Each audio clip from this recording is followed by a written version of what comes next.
Sa video na ito ay pag-uusapan po natin ang mainit-init na pahayag mula sa isang kilalang XRP community commentator. Sabi niya, ang pagbili raw kay XRP ngayon habang wala pa siya sa presyong $5 ay parang pagbili kay Bitcoin noong nagsisimula pa lang siya. Oo, tama po ang narinig ninyo. Parang early days daw ni Bitcoin. Ngayon ay iisa-isahin po natin kung bakit ito sinasabi ng mga eksperto, ano ang ibig sabihin nito para sa mga investors na gaya natin dito sa Pilipinas, at kung totoo nga bang pwedeng magkabuhay na pangmayaman ang simpleng XRP holdings natin. Pero bago po tayo magpatuloy ay pakibasa na lamang po muna ang disclaimer dito sa ibaba ng ating screen. Yan, bakit nga ba may comparison kay XRP kay Bitcoin sa mga early days nito? Ang pahayag na ito ay galing po sa isang commentator na gumagamit po ng pangalang Time Traveler. Ayon sa kanya, ang kasalukuyang presyo ni XRP ay nasa baba pa ng $5 at parang eksaktong sitwasyon ni Bitcoin noong mga panahong nasa sintimo pa lamang ang kanyang halaga. Para bigyang konteksto, si Bitcoin noong July 2010, siya po ay nagkakalaga lamang ng 0.05 or 5 cents or 5 sentimo lamang. Kung may bumili sa panahong yan ng kahit 1 sentimo lamang, magkakaroon na siya ng 0.2 Bitcoin.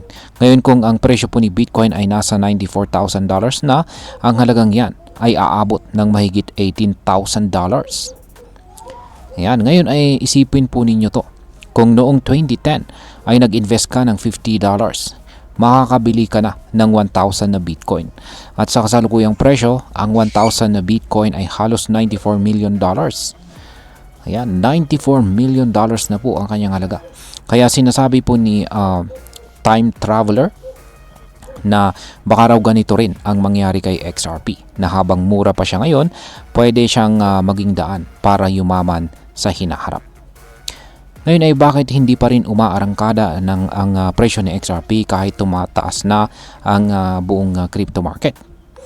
Ayan, habang si Bitcoin ay sumabog pataas at lumagpas na po siya sa presyong $97,000 matapos po ang 2 buwang consolidation, sa XRP naman po ay tila natutulog pa rin. Walang masyadong galaw sa kanyang presyo, kaya maraming investors ang nag-aalangan o nawawalan ng tiwala. Pero ayon po sa mga supporters ng XRP, hindi raw ito dapat ikabahala. Sinasabi po nila na si XRP ay parang sleeper. Matagal bago gumising, pero kapag nagising, baka malupit ang kanyang paglipad. Katulad po ni Bitcoin noon, maraming taon ang lumipas bago po siya nagparinig ng tunay na potensyal. Ngayon is ano naman po ang sinasabi ng mga analyst tungkol sa future ni XRP? Marami na ring analyst ang nagpahayag ng kanilang prediction. Ayon po kay Alpha Lions Academy, si XRP raw ay dapat nagtitrade sa itaas ng $100 kung normal circumstances lang ang pagbabasihan. Ayan. Maliban po kay Alpha Lions Academy ay si Barrick C naman. Isa na rin po siyang Barry C. Isa na rin po siyang kilalang figure sa community at sabi niya ay bumili raw ng XRP sa mababang presyo para ibenta ito sa mga presyong $100 hanggang $1,000. Hindi raw siya bumibili para lang magbenta sa presyong $2. Samantala, ayon po sa platform na Changelly, posibleng maabot na XRP ang $100 sa pagitan po ng mga taong 2034 hanggang 2040. At ayon po sa kanila, maaari rin daw itong umabot ng $1,000 pagsapit naman po ng July 2040. Oo, matagal pa yan.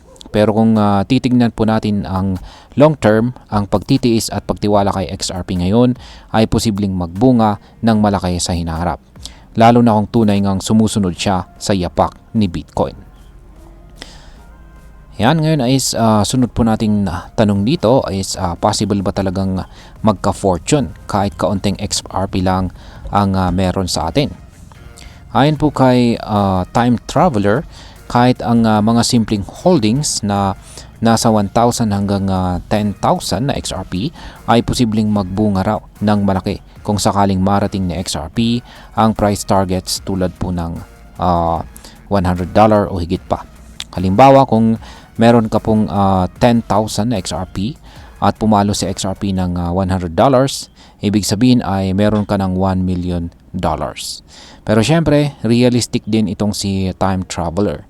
Alam niya na hindi lahat ng small investors ay agad yayaman. Kaya nga ang sabi niya ay ang tunay na posibilidad ay nakabase pa rin sa performance ni XRP sa susunod na dekada. At para sa kanya ay habang nasa ibaba pa ang presyo ni XRP, ito na raw ang tamang panahon para pumasok, parang Bitcoin noong nagsisimula pa lamang ito. Ngayon ay pag-usapan na po natin ang posibleng maging epekto nito para sa atin bilang mga Pinoy crypto traders at investors ni XRP. Para sa atin, bilang mga Pinoy na gustong umasenso gamit ang crypto, malaking bagay po ang impormasyon na ganito.